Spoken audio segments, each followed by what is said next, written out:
On considère ce film comme celui qui ouvre un nouvel âge d'or pour les studios Disney. Après lui, viendront La Belle et la Bête, Aladdin et Le Roi Lion qui confirment la renaissance. Et donc, au niveau des récompenses ? Grâce à ce film, Disney va renouer avec les récompenses en remportant, entre autres, son premier Oscar depuis 19 ans. Et c'est à la musique qu'on le doit. Mais justement, quel coup de génie a conduit à une telle bande originale pour ce film ?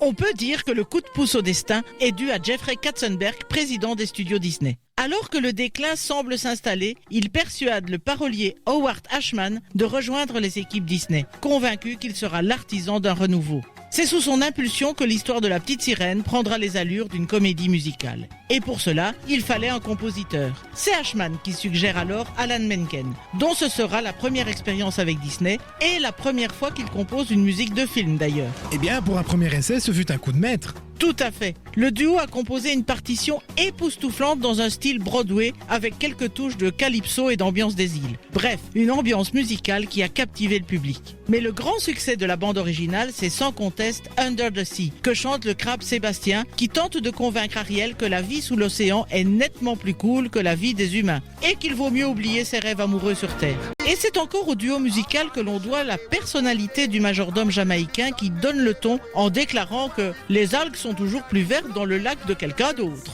Donc tu veux dire que c'est la musique qui a construit le personnage ? Exactement. Initialement, Horatio Felonius Ignatius Crustaceus Sébastien, À vos souhaits.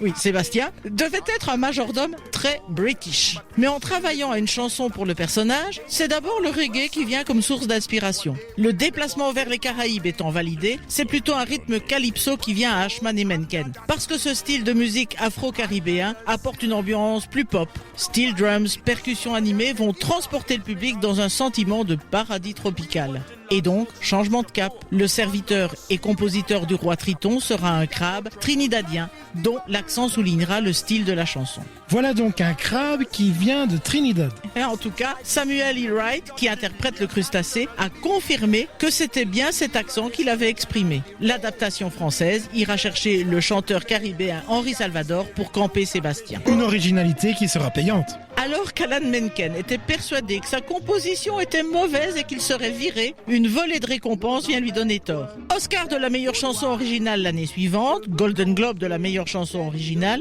et 2 ans plus tard, Grammy Awards de la meilleure chanson écrite pour un média visuel. Eh bien, on peut dire qu'il aurait mieux valu écouter Sébastien quand il nous dit qu'en regardant bien, la réalité est sans doute meilleure qu'on ne le croit.